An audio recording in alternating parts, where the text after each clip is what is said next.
And greetings, Earth Explorers. Welcome to X Squared Radio. I'm your host, Brooks Agnew, coming to you live from an undisclosed location east of the Appalachian Mountains.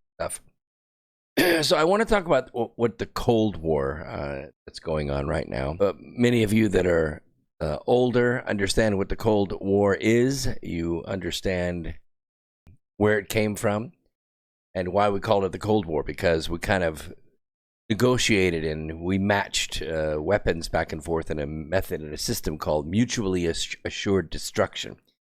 It meant you shoot at us, we shoot at you, and we wipe each other out. So we stalemated for a long time. Got close a few times, and it was kind of scary to watch that happen. The Cold War seems to be building up again. China appears to be on a war footing.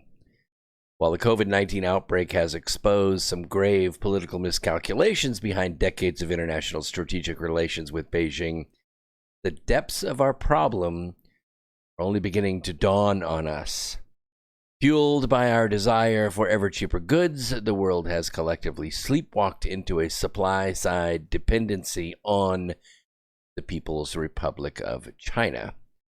The gamble had been a pitched trade-off. China was expecting to evolve democratic norms and embrace relations with the international community, because we just thought, hey, if we trade with them, they'll see what we have, and maybe they won't be so communist.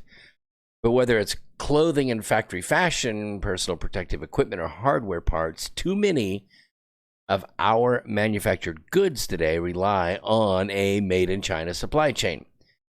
Same time as it was busy taking control over our manufacturing, China was busy cloning our software via our lackadaisical respect for international copyright rules. We didn't seem to want to enforce them with them, and they didn't seem to want to obey them. And while the world relies on China for hardware, China avoids software dependency on outsiders by creating substitutes. We have TikTok to replace Snapchat. We have Weibo instead of Twitter. We have WeChat and RenRen for Facebook. Indeed, there is an alternative Chinese version for almost any software platform we have in the West. With manufactured goods and hardware made in China and software increasingly cloned in China, what of natural resources that China is preparing to move from a Cold War to a hot war? People's Republic knows that she cannot beat the U.S. militarily. She knows that type of ground war is almost over. Can't fight that way. No way to do it. Instead, by securing global supply chains, maintaining IT independence, and having a cast iron grip over her own population of 1.3 billion people, China can force and focus on building her cyber and biological war capabilities while remaining relatively safeguarded against the same herself. So, what is the solution? Do we take that bait and do we prepare for war too? No, we cannot do that. We must first understand what happened. And we have to grasp how it came that we so willingly handed China the very tools by which to defeat us. My suspicion is that we didn't do it unwittingly, that the leaders of our country actually handed our country to China for money. They did it to make themselves wealthy. They did it to make themselves personally powerful. Yes, it is treason. Absolutely, it is treason. You're aiding and abetting an enemy that has it in their mind to take over the United States. You see, for too long, China has had a strategy for dealing with us, while we've had no strategy for dealing with China at all, except for trade. We urgently pivot our strategic relationship, one that entails assuming that China is in a Cold War with us already, and ends our current naivete. We must minimize our total global supply chain dependency on China. That's not going to be easy to do. And I'll tell you one main reason why is because all of you like to go to Walmart and buy a $5 shirt. As long as that is there, there's going to be a market for Chinese goods. Very few of you are willing to go to Walmart and look at the label and say, oh, made in Pakistan, made in India, made in, China, and leave the Chinese goods on the shelf. We're just not willing to do that.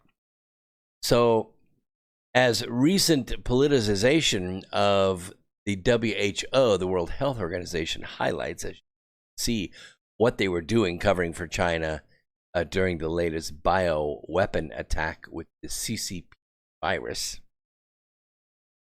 This plan is no longer serving its purpose. And perhaps more than ever, the UN faces a crisis in moral authority. Yeah, a lot of their money has been cut back. They tried to build an army to do something, and they couldn't do it. They tried to fix things around the globe, and everywhere they went turned into a total political disaster. Everything the UN is about is destroying America. So it is not really in our best interest to keep pouring money into it and to keep hoping that the UN will finally come around. The WHO is the health organization arm of the UN. So they're just going to do what the UN wants them to do. And the tyrant Tedros is proof by his actions over and over and over again that he is willing to sacrifice Americans to accomplish his goals. And he's also sacrificed his own people. So, I mean, just like with nuclear non-proliferation, there has to be newly developed global consequences for negligence in cyber and biohazard safety. We don't really know how to deal with this. I remember asking the question a long time ago, what would happen if, during Reagan's presidency, China attacked us with a bioweapon? What would happen? Well, I mean, how would Ronald Reagan have responded? Would he respond with a bioweapon of his own? I doubt that very seriously. Would he respond with nuclear weapons? I don't think so. So what would you do? Would you send the army over there? Would you...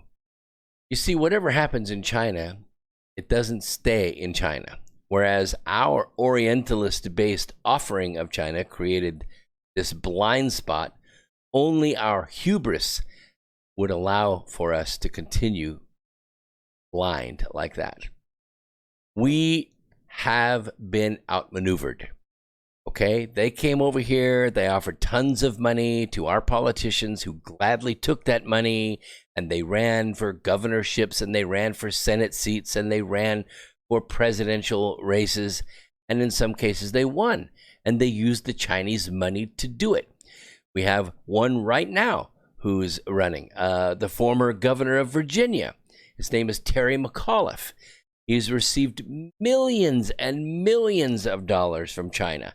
What do we do about China pouring tens of millions of dollars into American political campaigns? And what happens to those politicians when they get elected? They're compromised. They're compromised. China calls up on the phone and says, hey, you wouldn't be sitting in that governor's chair there in Detroit unless we gave you the money to get there. Now, would you? So we need a little favor. We need you to protest this. We need you to lock down this. We need you to block the president on this. And they have to respond. They have to do it. You see, it is indeed brutal to kill 100 or 200 million Americans. These are facts. These are things that were actually said by Chinese leadership. I'll continue. It says, we as revolutionary humanitarians do not want deaths. But if history confronts us with a choice between deaths of Chinese and those of Americans, we'd have to pick the latter. The Central Committee believes, as long as we resolve the United States problem at one blow, our domestic problems will all be readily solved. Therefore, our military battle preparation appears to aim at Taiwan. But in fact, it is aimed at the United States. To resolve the issue of America, we must be able to transcend conventions and restrictions. In history, when a country defeated another country or occupied another country, it could not kill all the people in the conquered land. Because back then, you could not kill people effectively with sabers or long spears or even with rifles or machine guns. Therefore, it was impossible to gain a stretch of land without keeping the people on that land. However, he goes on to say, if we conquered America in this fashion, we would not be able to make many people migrate there. Only by using special means to clean up America will we be able to lead the Chinese people there. This is the only choice left for us. This is not a matter of whether we are willing to do it or not. What kind of special means is there available to us to clean up America? Well, conventional weapons, such as fighters and cannons and missiles and battleships, will not do at all. Neither will highly destructive weapons, such as nuclear weapons. We're not as foolish as to want to perish together with America by using nuclear weapons, despite the fact that we have been exclaiming that we will have the Taiwan issue resolved at whatever cost. Only by using non-destructive weapons that can kill many people will we be able to reserve America for ourselves. There has been rapid development of modern biological technology, and new bioweapons have been invented one after the other. Of course, we have not been idle. In the past years, we have seized the opportunity to master weapons of this kind. We are capable of achieving our purpose of cleaning up America all of a sudden. When Comrade Xiaoping was still with us, the party Central Committee had the wherewithal to make the right decision not to develop aircraft carrier groups and focus instead on developing lethal weapons that can eliminate mass populations of the enemy country. The enemy country is us. We're the enemy country. Now, I know you're thinking, my goodness, you're talking about war. Yeah, I am. If you remember your history, you remember when the Emperor of Japan sent his ambassador over to the White House, to the Roosevelt White House. And while they were sitting in the White House, having tea and smiling and talking about trade and peace and all of the things going on in Europe, unfortunate things going on in Europe, the Japanese Navy was already on the water. Not only had the orders been given, but the hardware had been built. The troops had been trained. The planes had been loaded. In December of 1941, they attacked Pearl Harbor while they were signing the agreement. You'll recall not too long ago, President Trump was in China. He was treated like a VIP, taken to the hidden city, forbidden city. He was given the keys to the kingdom, more or less. Everything was wonderful. Handshakes all around, wonderful smiles, big parade. All the while, the mechanism to put together a bioweapon attack against the United States was already in play. I asked a friend of mine the other day, what kind of power it would take to make this happen. What kind of power can pick up the phone and shut down 187 countries around the world? No ships, no tanks, no planes, no bombs, just a phone call. Every single economy, those 187 countries, locked down. And my friend asked me yesterday what I thought of the idea of wearing a mask in public. At first I said it did nothing to protect you against viruses. But as I thought about it, I had a broader comment. I asked my friend what kind of power it must take to do this, and he didn't know. I said that perhaps, this power may not even have been human. It was supernatural and so powerful that even President Trump jumped into action. Aside from the stark realization that it is not particularly deadly at just over 11 deaths per 100,000 infections, it is the way the global media empire represents the CCP virus that is most stunning, isn't it? Oh yes, they use the same words over and over and over again in every language. Deadly coronavirus pandemic. Deadly coronavirus pandemic. Every AM station, every FM station, every weather station, every podcaster, the same words. They talk about masks and ventilators and death. They tend to equate infections with death. They have managed to make us fear getting infected as though corona death was unavoidable. Don't you feel that way? The rubber meets the road, so to speak, at the forced masking of the face. So I went back to my friend and said, the mask represents to me an order from the state to sit down, to be quiet, to obey, and to submit. The mask takes away my free speech. After all, with humans, it is much less what someone says and much more how someone says it that has power in society. And blocking my mouth and the subtle surrounding muscles that express my words suppresses my speech. Without the ability to see my smile, you cannot feel my care or my love or my intent. My words come out cold and filtered. We would no more watch someone make a speech while they wore a mask than we would listen to a concert pianist while he faced the audience. Seeing his hands is part of the performance. That's why he or she sits sideways to the audience. We might as well listen to it on the radio. When the truth that the designer pillowcase mask does absolutely nothing to keep the person safe from viruses, it's actually known, the state's orders become totally meaningless, don't they? When we see people in very large groups at the beach or concert or sporting event, healthy and happy, without dying a few days later, we very quickly see that the whole set of orders from the governors is merely to accomplish one thing. The state wants to stop the Trump rallies.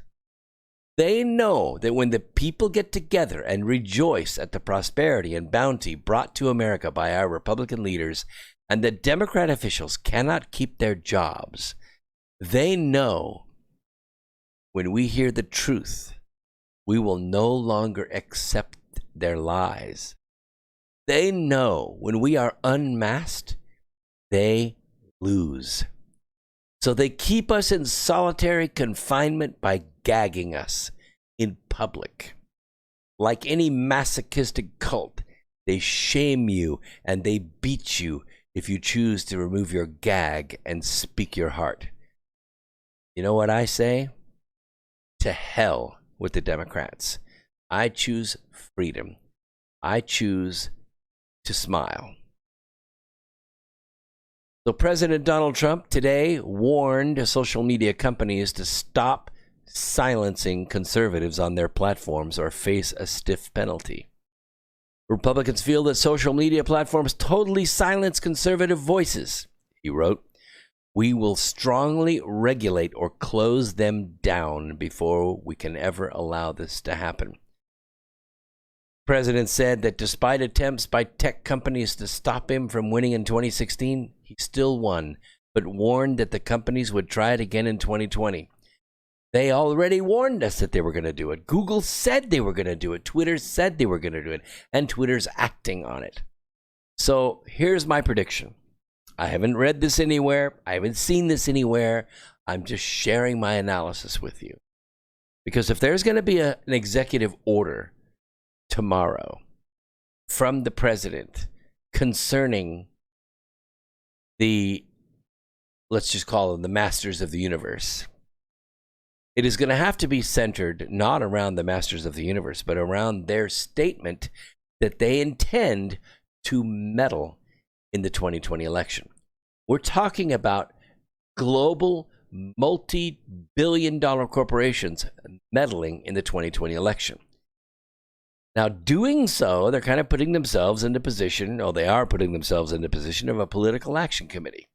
Twitter, Google, by default, YouTube, and some of the others are putting themselves in the position of a political action committee, and they're meddling in the election.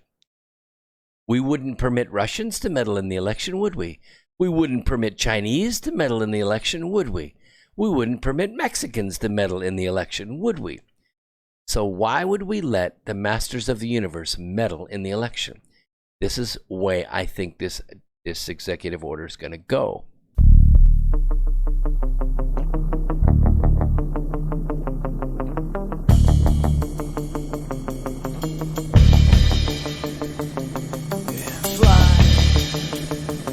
So fly and fly.